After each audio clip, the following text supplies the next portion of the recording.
The Democrats like the unrest in the streets. They're pretty open about it. They like to see their ideological opponents terrified. You see, Democrats are generally a party of people who are bitter at the world. Now, there are a lot of people who are elites, but they're trying to buy off the bitter by being Democrats, and they view this as a form of virtue signaling and self-congratulation. But I'm talking about your left-wing Sarah Lawrence grad who's screaming at police because she's like, oh my gosh, they're so racist. Yeah. They're angry about things. I would tell you that I think they're angry because they've been lied to and they've made a lot of bad life choices. Feminism is a huge culprit when it comes to that, but a deeper conversation for another day. But there's an anger, there's a rage at reality. And so they distort reality into these narratives of what they think is happening or what they believe is going on around them instead of what is actually going on around them. And that's where you have the lunacy that we currently see in Portland and in Seattle and in these places. That how can you even begin to line this up and see what's happening here and not understand or not immediately feel like there's a double standard? If you had Trump supporters, these are all Biden Democrats in Portland and in Seattle. They are Democrat left-wing voters. And if you had Trump supporters doing this, we would be told that this is civil war, that we are in the middle of a civil war right now. That's how crazy things would get. The media would be saying, we're insurgency, pulling apart at the seams, the Trump voters, look what they're doing. And they would be calling for the deployment under the Insurrection Act of everything. And if there were a Democrat president, they would be sending in the dogs, so to speak. They would send them in after people. They would not give it a second thought. Instead, you have not just the double standard and the quiet, but Democrats who are open about this. They'll say, yeah, go for it. Go terrify people in their homes. Think of a Democrat official who has had a Republican mob show up at their home in recent years. Were any Republicans showing up during the Obama administration in a mob? Did the Tea Party ever say, you know what we're going to do? We're going to find the private home address of Obama's, Health and Human Services Secretary. We're going to find Kathleen Sebelius. We're going to find, name a cabinet official that they had a problem with, and we're going to go camp outside their home and scream epithets and curse words at them and frighten them and frighten their family. Did that ever happen? No. This is not an on both sides circumstance. The left has lost it. I really mean it.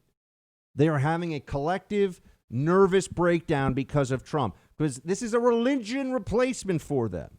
Their politics is not about applying the lessons of history and clear and thought out policy preferences to order society for the best possible liberty, prosperity, and freedom for all of us. That's not how they view politics, as something to think through rationally. Politics is here. It's the heart. It's emotional. It's I'm angry. They're very, very angry about Trump. We know that. Very angry indeed. And so what do they do now? They call for any means, all means necessary. If it helps the Democrats, they're willing to do it. They do not make any distinction. They do not make any distinction between what their party finds ethical and what their party finds useful. Right? If it is useful, the ethics don't matter. Right? If it is useful, if it serves their purpose, they'll do it. Here is member of the squad, Ayanna Pressley, far left-wing member of Congress. And here she is saying, let's go find GOP officials with unrest in the streets. Play 15. I'm looking to the public. This is as much about public outcry and organizing and mobilizing and applying pressure so that this GOP-led Senate and that these governors that continue to carry water for this administration, putting the American peoples in harm's way, turning a deaf ear to the needs of our families and our communities, hold them accountable. Well, make the phone call, send the email, show up. There needs to be unrest in the streets for as long as there's unrest in our lives. And unfortunately, there's plenty to go around. Unrest in the streets. Members of Congress calling for unrest in the streets. That's right. With the mob. Openly with the mob. We live in the social media age. We have Zoom and Twitter and Facebook, and we have more means of communication and sharing our thoughts and opinions than ever before. What is it about the mob in the street? And why isn't it sufficient for Democrats to gather? If they want to lawfully protest, there is no problem with that.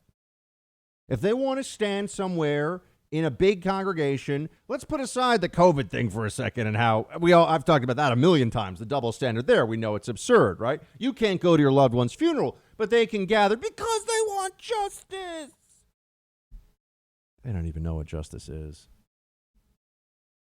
But as that all happens, we see that it's not enough for them to be able to make a case publicly.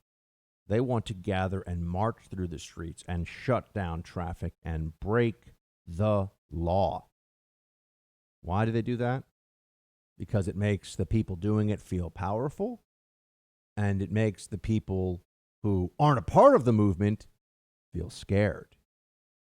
What the Democrats have resorted to are the tactics of mass intimidation through the paramilitary wing of the Democrat Party, that is Antifa and the BLM movement and the rioters and the looting. This is intimidation. This is meant to make you think, don't speak out too much. Don't organize your own counter-protest. Don't take to the streets yourself legally and lawfully. When I say take the streets, I mean gather in a public square.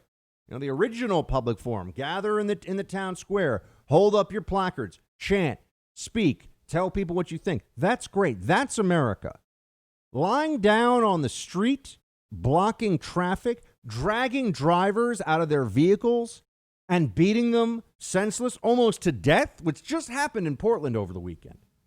This keeps happening. Oh, wait, I thought that the violence in Portland was the fault of the federal law enforcement officers who were there, because that's what the Democrats told me. Hold on a second. Were the Democrats lying? Yes. Yes, and the media went along with it. The media in America is the enemy of the people. Trump was right. I used to hold back and say that they're the enemy of truth. No, they are the enemy of the people. They are hurting this country. They are actively inciting violence against their fellow citizens with their lies, with their misdirections, with their cover-ups.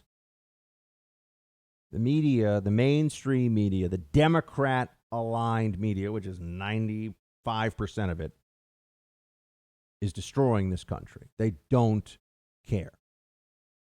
They feel like their paychecks will still flow in, and their side will be in charge when all's said and done, when the dust clears, and they don't care. Andy No, who is one of the bravest journalists out on the scene today, he actually takes real risks as a journalist. Journalists always act like, I'm doing the real tough stuff. I show up in the West Wing and ask like one prepared question, and Trump says mean things. Ooh, get that person the Medal of Honor. Andy No does real reporting about Antifa, which is why they hate him. You'd think that other journalists would see the reporting Andy does and say, wow, there's real interest in this. We should really track more of this down. We should figure out what's going on with this Antifa group, because the public wants to know and has a right to know. No, of course not. Why is the interest in what Antifa really does so limited? Because ultimately they know there'll be at least some association with the Democrat Party, and it should be a 100% association with the Democrat Party. There are no Trump voting Antifa. Why is that? There are no MAGA hats pulling people out of cars, beating them senseless. No. We do our jobs. We protect our people, our families, our communities. We do our part. We're responsible. We're the reason that this country is being held together right now in the face of the left-wing mob. Every one of you, from the grocery store cashiers to the truckers to the small business owners to the doctors and lawyers and everybody who listens to the show, who is doing their job and respecting our laws and acting as a person of principle, we're holding the country together. These Democrats are kicking at the load-bearing walls of our society, and they're laughing while they do it. They're gleeful while they do it. You'd think that they have such large platforms in the media, they should be able to call this out. They should be able to police their own ranks. If they were upset about this, the problem is they're not. The problem is there's really no outrage from Democrats about the excesses that we see, about the unrest in the streets. Andy No shared this with the streets in downtown Portland occupied by BLM and Antifa rioters. A man crashed his car. The mob pulled him out and beat him senseless in front of the passenger. He's bleeding and unconscious. No police. And Producer Mark, do we have? I don't know if we pulled this video or it's just basically someone yelling horrible curses at him and.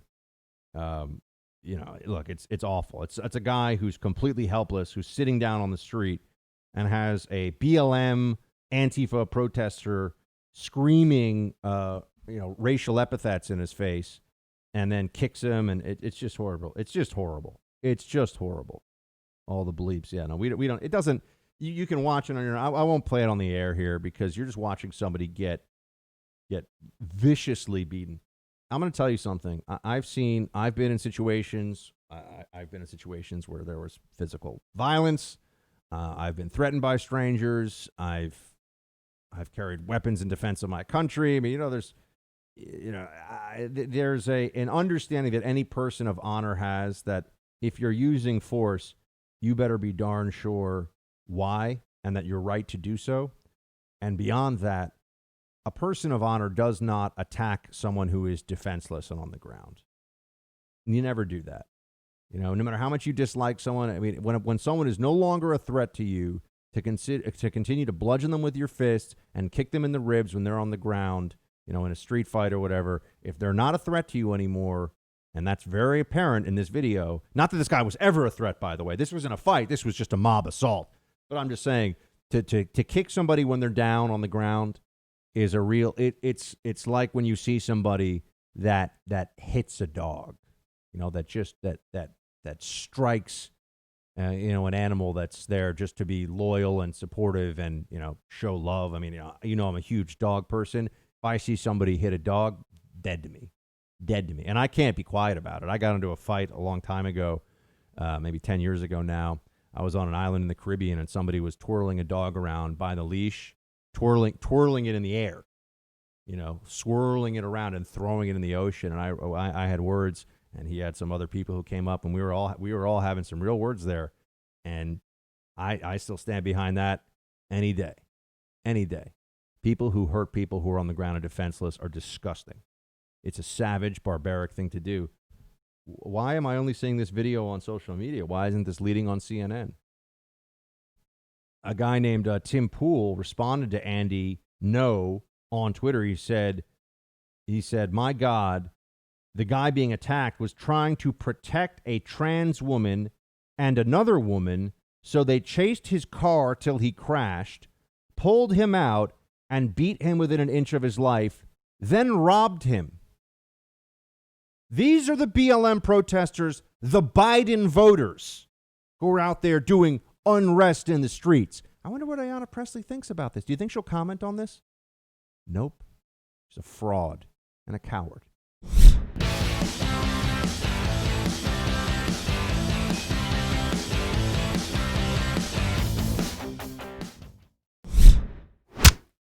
This vehicle swarming tactic that we keep seeing from these BLM protesters and Antifa, where they get around your car, they bash your hood, they hit your windows, they threaten to hurt you. This is really ominous. This is really threatening. And then when people try to drive away, the media goes, "What are they doing? They're trying to kill the protesters." We need to have a conversation as a society where if you're blocking traffic and somebody accelerates because you have intentionally swarmed their vehicle and are threatening them, that is legal self-defense. We need to have that needs to be clarified and codified in law. Now, I know Democrats will fight this, but let's make them fight it. Let's make them say, no, your car is allowed to be mobbed. In an active roadway, people can just show up in front of your car and lock you in and bash your vehicle, break parts of it, because you have to wait and see if they want to drag you out and beat you to death. You got to wait. That's what Democrats tell you. That's the Democrat position. If you take action to save yourself or your family, you could be in the car with your wife, your kids. If you take that action, Democrats say, how dare you? How dare you? They're just peaceful protesters. Frauds, idiots, liars. That's what Democrats are. Here's just blocks in New York City from where I live. Just a quick walk from where I'm currently doing this show. You had protesters go up to somebody outside of Penn Station, which is the main train station here in Manhattan. Here's what they said. Here's how that went. Play one. Here's the back now. Now. What the did I just say? Move the back, Ted. Move the back. Well, now you want to be upset. Immediately. People sitting, you dumb not even sitting. Yo, I want to smash your car, bro. Ask me if I give a Ask me if I give a Get the out. Right now. You don't know about black lives. Let's go.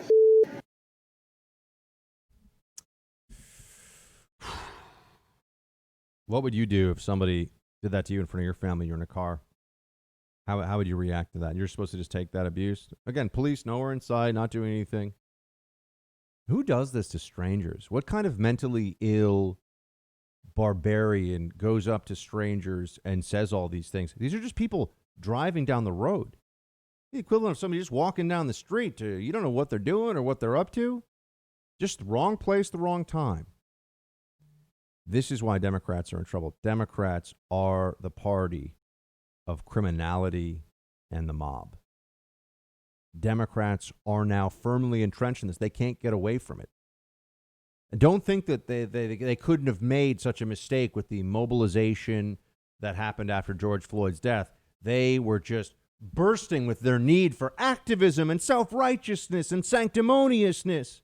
They just had all this virtue signaling they had to unleash, so they did.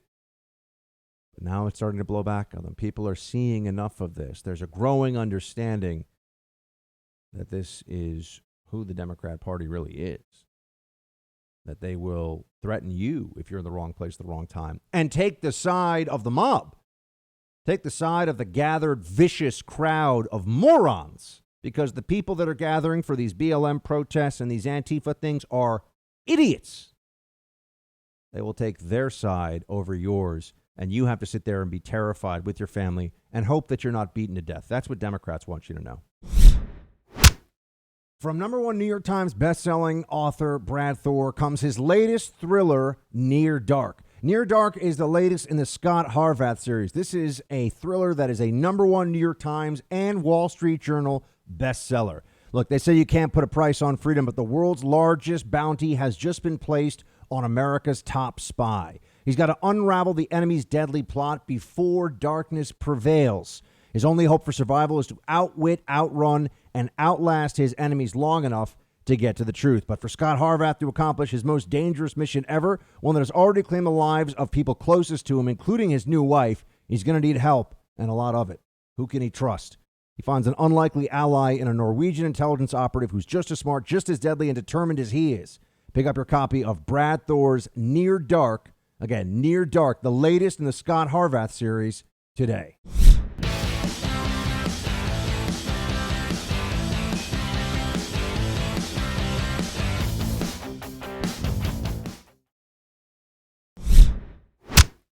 People are feeling less safe, particularly in major cities, particularly in New York City.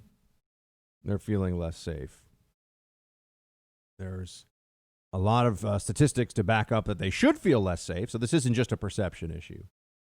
But this is what happens when you defund cops. This is what happens when you say the police are the cause of society's problems instead of what the reality is, which is that we are constantly asking police to do so much more than just enforce law and order. Cops are asked to be social workers. Cops are asked to be therapists, to be friends to people who are lonely on the street or stuck at home, to bring food to people if they're stuck without any family, to be able to help them out. I mean, cops, there's so much that we see cops doing that cops help out with all the time. But number one in the list of what we need our cops to do is to keep us safe on the streets. For the perception among the criminal class to be there will be consequences when they break the law, and so they are less willing to break the law, and that our cops will be backed up when they enforce it. That's essential. When you don't have that, you will have what we see right now, the unraveling, right? The slow but steady collapse of Gotham, the hundreds of thousands of people fleeing the city, the enormous drop in rental apartments in major cities like New York across the country. That's what you see happening. It's completely predictable. There's nothing about it that is surprising. In fact, we did predict it. I predicted it here on this show. What do Democrats offer up as their response to this? They blame Trump, of course, but that's a bit weak under the circumstances. We have some understanding that that's absurd, right? That blaming Trump, I mean, that can't really mean that that's the best they can offer here. But they do.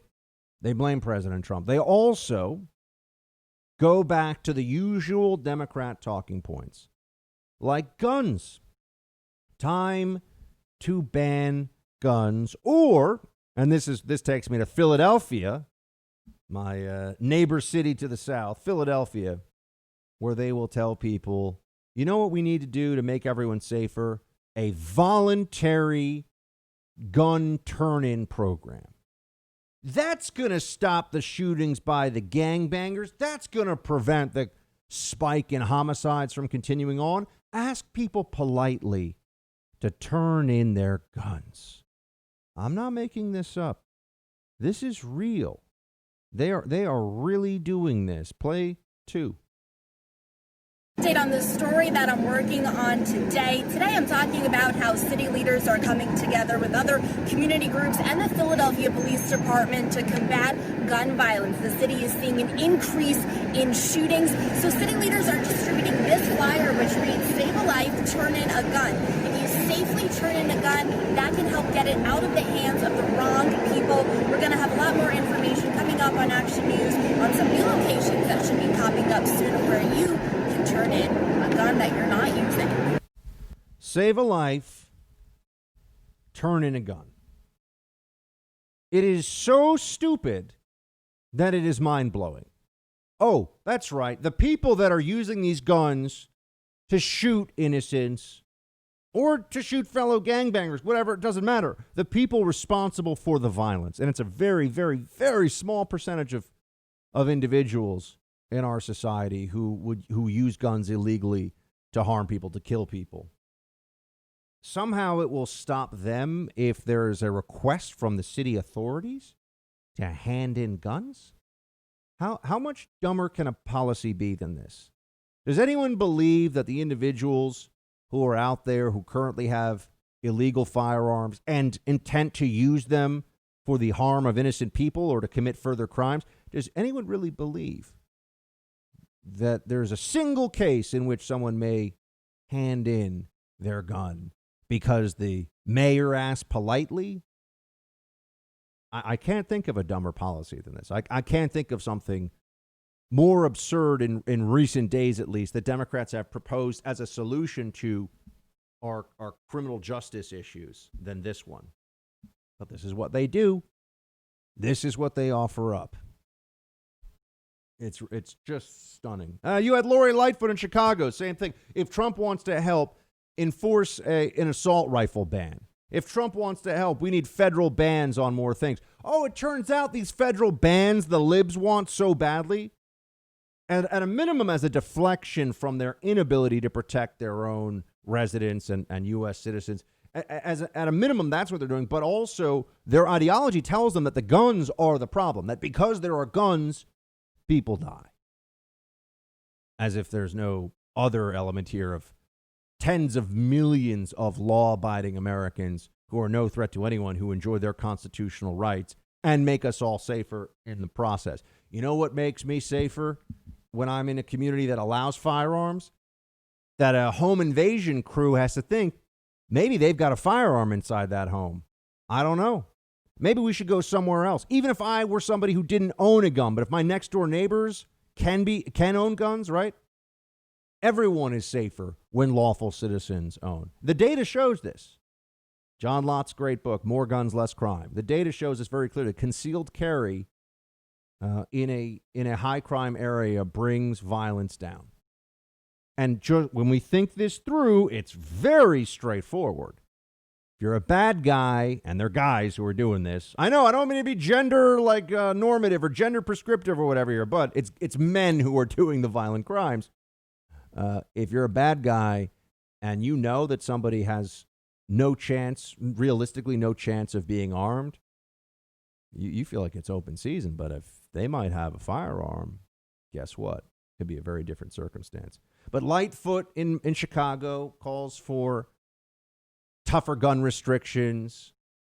Philadelphia wants people to hand in guns. Oh, they say maybe somebody has a gun that's unsecured or that's just lying around.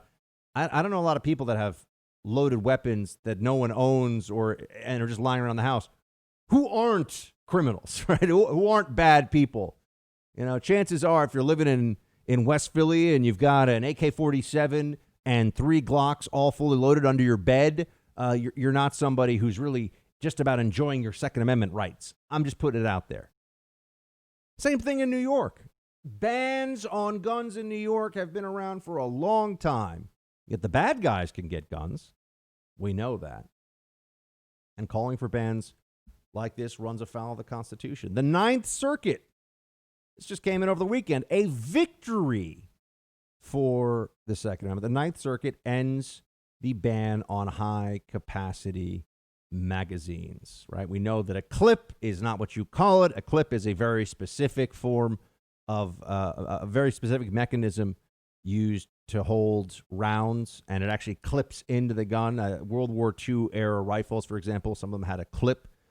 You call it a magazine. If you don't call it a magazine, conservatives get very upset at you. So high-capacity magazine, in California, it was 10. And the problem here, and this is from the Ninth Circuit. Let's just be very clear on this. So this is from the craziest liberal judges out there. But the judge who wrote the opinion was like, look, this is in common usage. I mean, to say that a magazine a 10-round magazine is standard. So you're going to make that illegal? There are millions and millions of these already in circulation. And this is an unconstitutional infringement upon the Second Amendment rights of the people of California. And they were willing to send people to prison for a year for this. That's what they were initially saying. They were going to send people to prison if you had a magazine that was legal. So you were supposed to give them in. You're supposed to hand them over.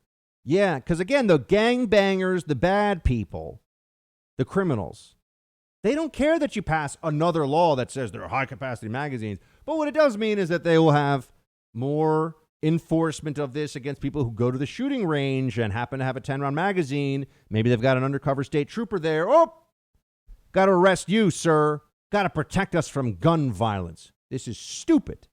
This is dumb. This is a dumb rule proposed by dumb people who don't know anything about guns, or at least they're dumb on the issue of guns. Believe it or not, years ago, I debated Alan Dershowitz at CNN on guns. It was a rout. The guy that just doesn't know what he's talking about. There is a style. That's right, Alan Dershowitz, that guy. There is a lifestyle liberalism feeling that you don't have to know anything about guns, but you can still call for their confiscation or their bans. And you can say, I don't want anybody to have a bazooka machine shark pistol. It's really dangerous. And when someone says, well, that's not a thing, and, I don't think we're really worried about chainsaw bayonets, and it doesn't matter. Guns kill people. Guns are bad. That's all they say. That's all they say. My friends, the problem in our cities across the country is not, our problem is not that we don't have enough rules and restrictions. If anything, the problem is that law-abiding people don't get to have guns. And when you see in Philadelphia the authorities very clearly thinking, oh, there's more gun violence, let's put out a public announcement that we want, because remember, it's a suggestion now, it could become mandatory later, we want people to hand in their firearms. That's going to bring the violence down. No, we should have more people. My entire community is safer. I'm not saying they're safe, right? No one's perfect. Nothing's perfect. And I'm not going to be I'm not Batman. I'm not all the places all the time, although I do have great hair like Bruce Wayne. My general vicinity, my community is safer if I have a firearm, and New York City prevents me from having that. Doesn't allow me.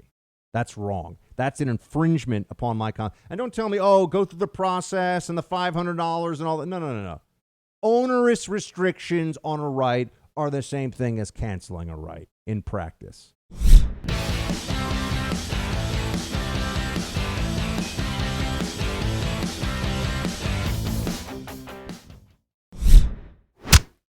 Now, many times people say that a union like ours, law enforcement groups, give endorsements. Not in the New York City PBA, sir. In the New York City PBA, Mr. President, you earned the endorsement, and you've earned this endorsement. I'm proud to give it. Endorsing President Trump, the largest police department in the country's union, the PBA, Patrolmen's Benevolent Association, they have endorsed President Trump. How could any law enforcement officer not endorse Trump at this point? If you're going to endorse, I understand some don't want to. Well, you're going to go with the obvious anti-cop hysterics of the Democrats. It's absurd, right? It's outrageous. Actually, it's even worse than absurd. They undermine, they destroy, they harm society with this stuff. Oh, but it gets their base, it gets the Democrat base very happy, very excited about things, so they're willing to go forward with it. People like Kamala Harris, a lifestyle liberal, very admired and liked by the press, by the elites, by Silicon Valley, Wall Street, Hollywood. Yeah, they think Kamala Harris is great. They stylistically, culturally identify with her. They like her. They like her. Nobody else, and I'm talking about Democrats now. No other Democrats even like her, but the lifestyle liberals all get very excited about her. Well, she's got a way of thinking about BLM that we should all hear. Everybody should know that she supports this Black Lives Matter movement that, as we have just been speaking about, all right, we've been talking about it here on this show a lot, will attack people, pull them out of vehicles, burn down businesses, and has made nothing better. Nothing has improved because of this. Play clip 7. Because remember, this was long before the beauty and the power of Black Lives Matter, where, and I give full credit to what has happened with and because of Black Lives Matter, which is it has been a counterforce to the very deep-rooted force of the status quo within the system that is reluctant to change, if not hostile to change. The status quo. A contrarian force to the status quo. That's fascinating to put it that way. This is a movement that is treated with real, to anybody who's observing, there's a lot of condescension about the BLM movement because we are told to have no real expectations of decorum and decency and law-abiding behavior from the BLM movement. We're just supposed to accept whatever it is they do. Don't expect any more. That's what these elites are telling you. That's what they're saying. And to pretend that it's a countercultural force, a counterforce to status quo. My friends, let's be very clear. This is the movement that is getting funding from, the biggest corporations in the world. This is a movement that was able to make demands of corporate America, of the most mainstream, powerful, wealthy, influential institutions in our society. And everyone goes, oh, whatever you want. And it's a counterforce of the status quo? No. BLM is just another weapon that the left uses in its arsenal of control efforts. That's what this is. BLM is just as another tactic of the left's desire to control, and as part of that control, to do a rebalancing of society, to have the cultural Marxism that its very founders tell us is a part of their belief system. It is their belief system. Oh, but that's what they want us to think now. There's no connection there whatsoever. Oh, it's just about police violence. How often do you really see stories about these horrific? How long has it been since we had horrific police violence that we're all supposed to be outraged about? It's been a while, hasn't it? A lot of stuff going on all across the country. And yet law enforcement, as we know from how they're dealing with things, and I would say, look, I think in Portland and in Seattle, they probably aren't using force enough. They are not using force enough. They're not. They're holding back too much. Federal law enforcement was willing to do what was necessary, which is why the Democrats were so upset at them. Because if the experiment is run where the proper application, the force escalation of law enforcement is conducted in such a way that the protests, the riots, I don't call them protests, Buck, the riots end, then we know that the problem, the real problem, is that there's a lack of political backing for our law enforcement to do their jobs. And that leads to very, very disastrous outcomes. That leads to the increasing sense of lawlessness on the streets that we're all aware of now. And the destruction of the American city, which has now become a defining characteristic of Democrats in 2020.